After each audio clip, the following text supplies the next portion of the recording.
que se comunican al 2235-828700. Vamos a meternos, amigos, con la información gremial, en este caso con el presidente de la Nación, que se ve que tiene ganas de que pasemos un fin de año en la calle, básicamente todos movilizados y con mucha preocupación viendo los acontecimientos. En este caso tendremos mañana jueves aquí en nuestra ciudad una movilización, una concentración y movilización desde el Rectorado y la Catedral con la consigna no a la reforma regresiva de Milei. Hablamos de un trabajo en conjunto que harán nuevamente, como ya se viene realizando, de parte de ADUM, que es la agremiación docente universitaria marplatense, también de APU, que es la Asociación del Personal Universitario, y también desde la Federación Universitaria Marplatense. Para charlar sobre esto tenemos en línea a Abigail Araujo, la secretaria general de ADUM. Abigail, buenas tardes. Valentín Belsa te saluda. Buenas tardes, Valentín. ¿Cómo estás? No sé si preguntarte cómo estás, porque vos también vivís de trabajar. Estamos todos preocupados, pero importante esto, ante tanto golpe que viene de parte del gobierno nacional, la respuesta en la calle. Contanos qué va a pasar mañana, Abigail. Sí, nosotros creemos que es muy grave lo que está pasando con una reforma laboral que no resuelve ninguno de los problemas de los trabajadores, ninguno de los problemas tampoco de los puestos de trabajo, sino que está armada para disciplinar a la clase trabajadora, quitándole derechos y dándole beneficios a grandes empresarios, ni siquiera a las pymes.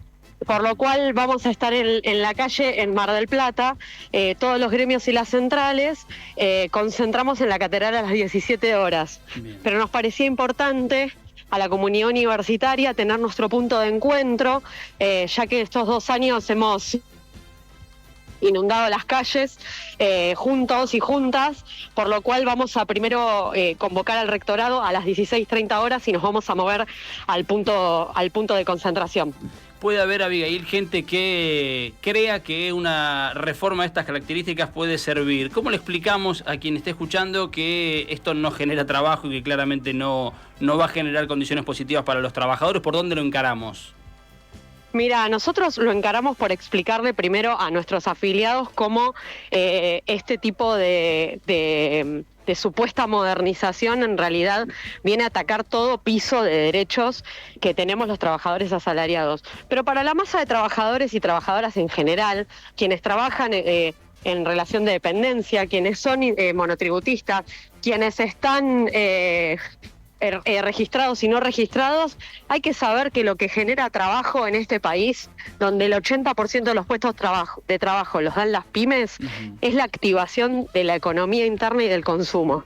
Entonces no hay ley de modificación de derechos que lo que nos vaya a hacer es generar más puestos de trabajo. Esa es la primera mentira. Pero además, menos que menos, por ejemplo, metiéndole la mano a la caja del ANSES para sacar para fondos de despidos. Es decir, en vez de pagar los grandes empresarios los despidos que quieren hacer porque se enfrió la economía por el plan económico del gobierno nacional, lo que van a hacer es pagar con los aportes jubilatorios de todos nosotros ese nuevo fondo para los despidos. ¿Y después qué sigue? Y subir la edad jubilatoria, porque si ya de por sí dicen que el sistema no da, imagínate si encima lo siguen vaciando. Claro. Puede haber alguno también, Abigail, en este juego de roles que podemos plantear desde aquí, que crea que no sirve movilizar porque, pongámosle que a Milei no le interesa. ¿Qué le decimos? ¿Por qué es importante estar en la calle? ¿Por qué es importante dar esta demostración de unidad y de fuerza? Sí, a esas personas yo les diría lo siguiente. Nosotros en marzo de 2024 estimábamos en la universidad que nos quedaban 3 meses de presupuesto para pagar la luz y el gas, además de que ya habíamos perdido una masa salarial importante. Y si en 2024 y en 2025 pudimos tener algo más de presupuesto, si pudimos conquistar en el Congreso de la Nación una ley de financiamiento universitario, fue justamente porque salimos a luchar.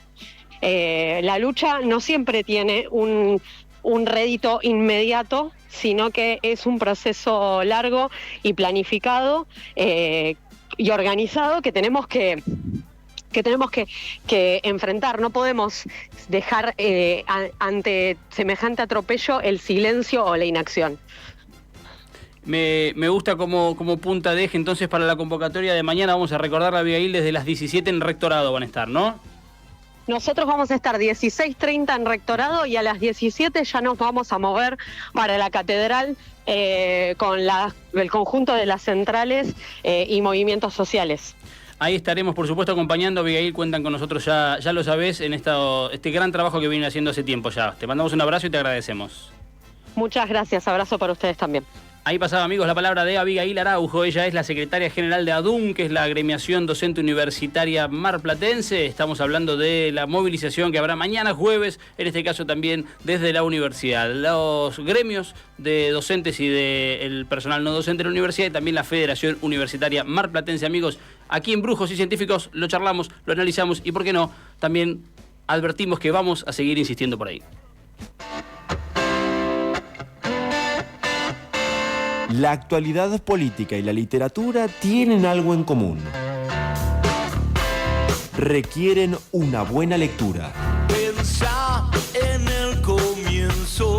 En Brujos y Científicos le pedimos a Lucía Kramer que nos traiga una lectura que nos rescate.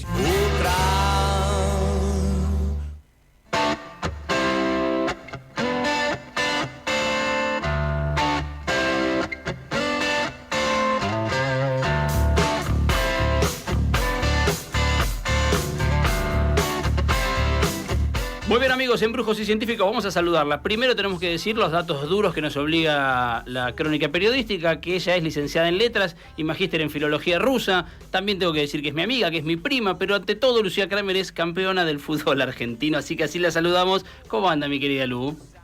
¿Están haciendo el pasillo ahí de la radio? Porque no me puedo ver. No estás viendo, estamos todos en una línea, nadie se dio vuelta, estamos todos de frente a ti.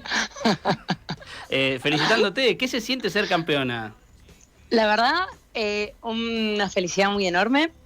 Los saludo ahí a los chicos.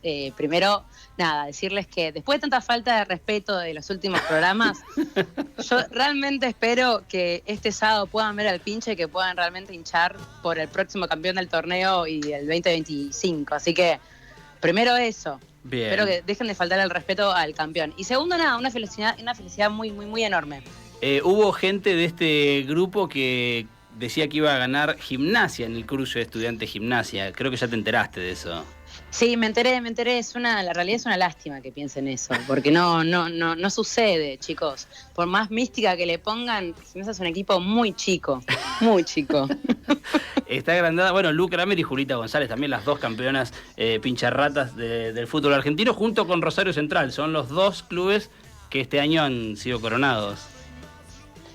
Y Julita, ahora nosotros ya no nos hablamos más con nombres propios, ahora decimos campeonas. Directamente, usamos ese sustantivo. Está muy bien. Y acá, bueno, los grandes campeones son supuestamente Platense y Estudiantes, porque Central vieron que fue una copa dada por escritorio, así que vamos a hacer de cuenta que no la contamos, ¿o no? Yo tengo que contarlo porque yo soy un hombre que oficialista, banco los Crea en las instituciones. Claro, yo soy institucionalista ante todo. Bueno, tiene usted la difícil misión, mi querida Lu Kramer, de traernos una lectura que nos rescate este título que le hemos puesto muy ambicioso a su columna, ¿no? Sí, es muy ambicioso y la realidad que pensando en que ya es cierre de año, que es cierre de programa, cierre de columna, cierre 2025, somos campeones, pensé, bueno, hay que traerles algo medio como un plus, ¿no? Me gusta. Entonces hoy les traje 2 libros, no uno, Bien. si me permite acá la compañía. Totalmente. Bueno, la realidad es que son 2 libros que funcionan muy bien juntos en cuanto a diálogo y funcionan también como retratos de una época, ¿sí? Bien. Por un lado tenemos a Un comunista en calzoncillos, de Claudia Piñeiro, que narra todo lo que es la época de los 70s. Y por el otro lado tenemos a Mi niñera de la KGB, de Laura Ramos, que es, me parece, el libro del momento. Hace un pantallazo aún un poquito más general de los 60, 70, porque recorre todo un camino histórico de que hace esta agente de la KGB desde su nacimiento de los 40 hasta los 88, que es la muerte de esta niñera, quien, bueno, justamente resultó ser una espía secreta de la KGB. Tremendo. Pero si me permiten, antes de contarles este cuentito de la niñera de KGB, empiezo por el comunista número 1, el papá de Claudia Piñeiro, que se llamaba Gumersindo Piñeiro. Wow.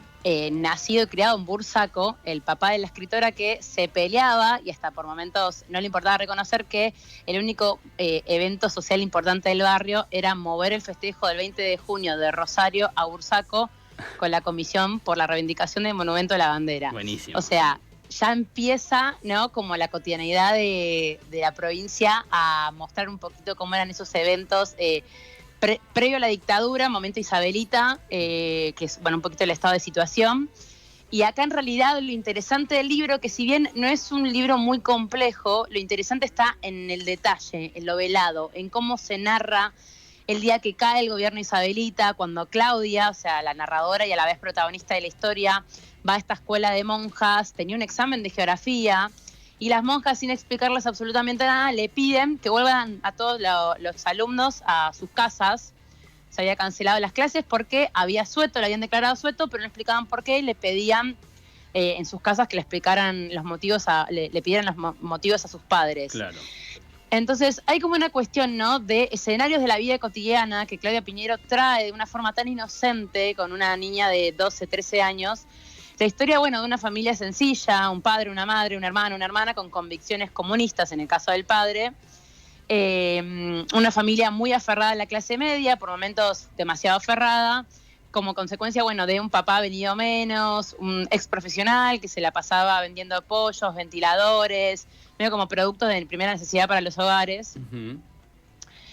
Pero bueno, que justamente este padre de familia tenía esta como clara idea de que el capitalismo había arruinado absolutamente todo y a la vez nada, pero que el comunismo era realmente como la herramienta de discusión y de poder. Y esto, digo, le trajo consecuencias a esta niña protagonista, porque primero obviamente sentía una devoción muy fuerte hacia su padre, que siempre le refieren todos los recuerdos, sueños, y mismo hasta lo protege las narraciones, porque fíjense que una vez que está el golpe de Estado y que empieza la dictadura, a él se le pregunta mucho por el padre y ella siempre intentaba no revelar sus ideas políticas, claro, sobre todo cuando surge el tema en el colegio.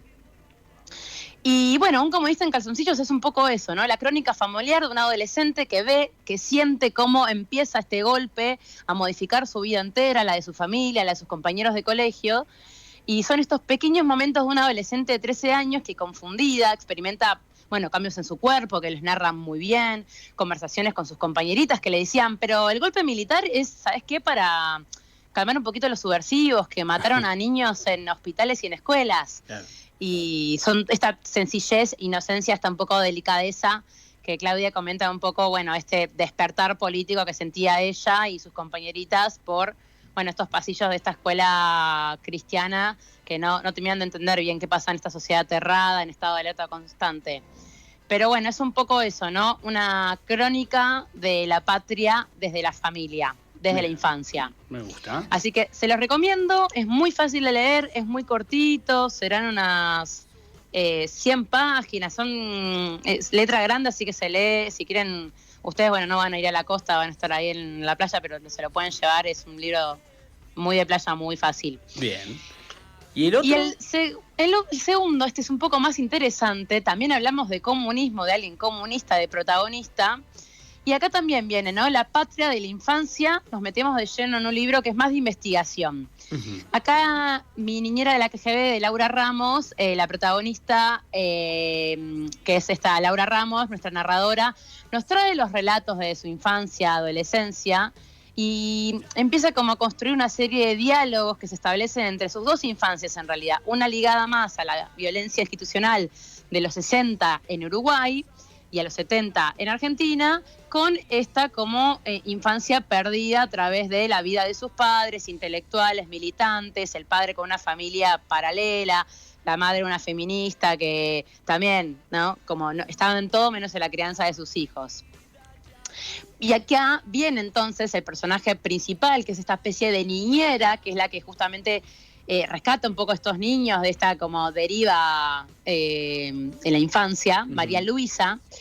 Va a estar presente en la vida de estas personas por más de 10 años. Una señora que se decía que era española, que en realidad había nacido en Ceuta, que era africana, Era una espía de la KGB real, todo esto basado en su propia historia. Okay. Era una espía de la KGB que entrenaba a otros espías, conseguía documentación falsa y armó como una especie de red de información sobre Estados Unidos en medio de la Guerra Fría. O sea, imagínense que desde Uruguay, en los años 60, hizo esto en la casa en Montevideo. Tremendo. Y su tarea era eso, conseguir y preparar documentos para espías soviéticos que investigaban la bomba atómica, y era como una especie de tapadera que ella armaba ahí en Uruguay. Y a partir de esa tapadera, ella en realidad no solo investiga, sino que se empieza como un poco a ver, a delucidar su historia y su militancia anterior a esos 60. Y acá les hago un mini spoiler, pero es algo que no les voy a contar mucho, pero es muy interesante para que lo vayan sabiendo desde que inician en el libro. Uh-huh. Esta mujer estuvo involucrada en el asesinato de León Trotsky. Apa. Fue la que armó y diseñó los planos de la casa donde estaba León y su mujer. Ah, listo. O sea, era de una agente de calidad. Claro, claro. Y esta África también mencionada, Luisa, la modista, las miles de identidades y nombres que tuvo, se fue tomando como una especie de redes de amigos, que no eran otros que amigas, familias que estaban vinculadas a la alta política uruguaya, a la diplomacia, y que eran de la clase media intelectual, tirando más, ¿no?, a contactos políticos con lo internacional. Claro. ¿Y cómo sale todo esto? ¿Cómo se destapa toda esta realidad? Bueno, en realidad Laura Ramos, con su hermano, en realidad el hermano de Laura Ramos, le trae un día las memorias de Sudoplatov, que fue un agente secreto soviético y fue el jefe de la KGB del momento, que era NKVD, no KGB. Sí. Él escribe las memorias y habla de María Luisa como una de sus mejores agentes, la que logró meterse en el secretariado de Trotsky. Wow. Y ahí, claro, entonces ahí cuando él empieza a hablar de ella, de sus reconocimientos, de dónde había estado, cómo se llamaba, qué había hecho, todos empiezan medio a conectar. La sociedad de ese momento, bueno, muy chiquita, en Uruguay se enteraron todos y empezaron medio como a investigar y a traer un poquito la vida de ella a la superficie. Y bueno, hizo un poco esto, ¿no? Como una literatura publicada de su propia infancia, de Laura Ramos, y a la vez de la infancia de esta María Luisa o África. Empieza la escritora a volver hacia atrás para narrar un poquito desde la guerra civil española que estuvo ella, hasta el asesinato de Trotsky, la militancia de izquierda, feminista de sus padres. Todo esto a partir de una mujer que les cocinaba pasteles de espinaca por la tarde y la llevaba a pasear con sus perros por Montevideo, por la Rambla. Maravilloso. Increíble. Es un entrecruzamiento de la historia universal con la personal. O sea, es muy interesante, chicos, les va a encantar, se lo van a devorar. Y cierro con esto, que los dos libros se escriben desde la memoria, desde la crónica, y en el caso de Ramos, de la investigación detallada, porque aclara que ella hizo muchos viajes para llegar a Ceuta, donde fue Lisa originariamente, para adentrarse justamente en las intimidades y recuperar un poquito, ambas escritoras, lo que fue su infancia perdida en ambos casos. Hechas entonces las recomendaciones, por un lado Un comunista en calzoncillos de Claudia Piñeiro y Mi niñera de la KGB de Laura Ramos. Tremendo luego este cierre de año, porque ya cerramos el año con vos, con tu columna y con la alegría siempre de tenerte, mi querida Lu, ¿eh? La alegría es mía, siempre compartida, por supuesto. Un beso grande, campeona, felicitaciones. Beso grande, campeón. Perdón, vos no. Ahí pasaba, amigos, Lu Kramer con una lectura que nos rescate, y con esto nos metemos rapidísimo en el cierre del programa, dale.